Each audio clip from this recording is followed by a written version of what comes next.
Yo, what up, everybody? It's your boy D. And last time we were here, we did the top 10 things I loved about the MPC Touch. So we're back right now with the top 5 things I do not like about the MPC Touch. And I couldn't find 10 things, so that's why I had to break it down into at least 5. And I wasn't stretching it, but it's 5 things that I thought should be addressed. All right, so I'm gonna just get right into it. Hold on, let me adjust this camera because it's about to fall. All right, all right. So number five on the list is no USB.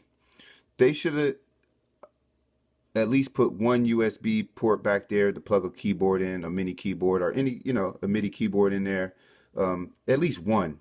I mean, of course, the MIDI jacks, the MIDI ports, if you want to use the old, the old way, with the MIDI, with the mini MIDI. Oh, sorry about that. The the little ones that you plug in, they could have used that. You can use that, but they should at least put one USB port back there. One thing that I don't like at number 4 is there's no phantom power. They took out the phantom power, and with the MPC Ren, I do use that phantom power all the time.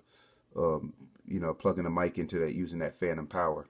Maybe a lot of people didn't use it. Maybe that's why they didn't add it in there. But at number 4, that's what I wasn't really too happy about, is removing that phantom power. Number 3. Number 3, the screen having to be plugged up for the screen to work. I wish they would have, had it so that you didn't need the plug for the screen to work. And if you watched any of my other videos, you would have known that this is the stand for the MPC Touch, so to be at an angle. And one thing that they, I suggested that they could do is turn this into a battery with the wire that loops out right into the MPC Touch to power the screen. That would be perfect. It's something I think would be easy to do, and it has the clamp, it has the clamps, it has the clamps here to connect on, so they could make this into a nice size battery, to power the screen of the MPC Touch. It probably can power the whole, the whole unit itself. So, like I said, at number 3, that's one of the things that they should have did. At number 2, a headphone jack. They only put a headphone jack on the back. So so if you plug headphones in, you have to have it in the back, and then coming around the front or underneath it, which they should have just put a headphone jack right in the front of there, right in the front of the MPC Touch somewhere, just like they do on the Ren. I think that's would have been convenient. And at number 1, this isn't really something that I was stressing, but I know a lot of people were stressing, and this number 1 is for a lot of people that don't do videos, that that buy products, or that bought the Touch, that really wanted. So I'm speaking out for them. Standalone. That's one thing that a lot of people didn't like, is that there was no standalone. They didn't make it a standalone. I think they should have, a lot of people want that, Akai, they want that standalone slash hybrid. I mean, it's something that that it's possible that I've seen it done. Actually, BKE, using the Beat Thing, their unit, their Beat Thing hardware is actually a controller as well. It's a hybrid. It's a standalone.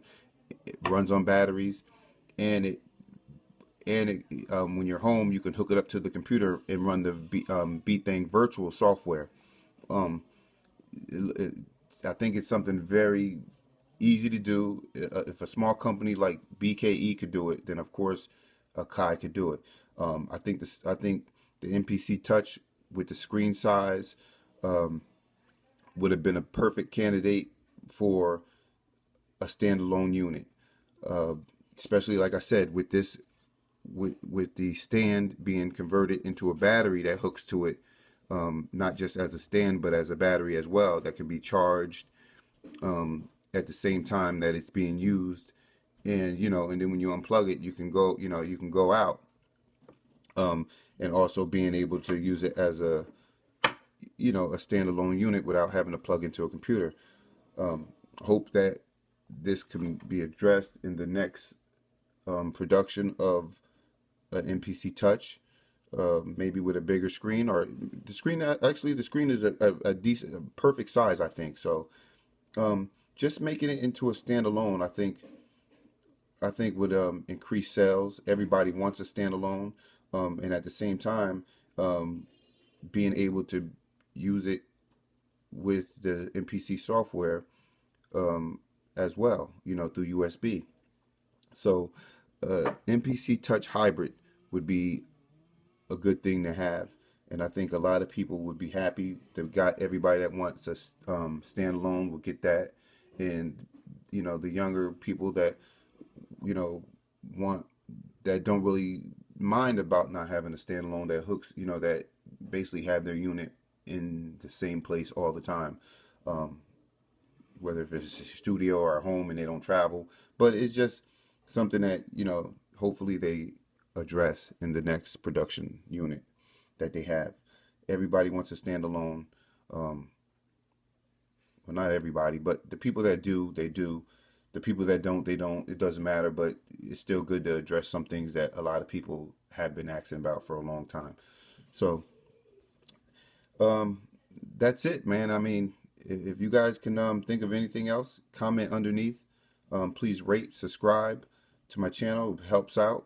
And also, don't forget, if in case you don't know, that I'm raffling off two MPC Studios, one with fat pads, one without.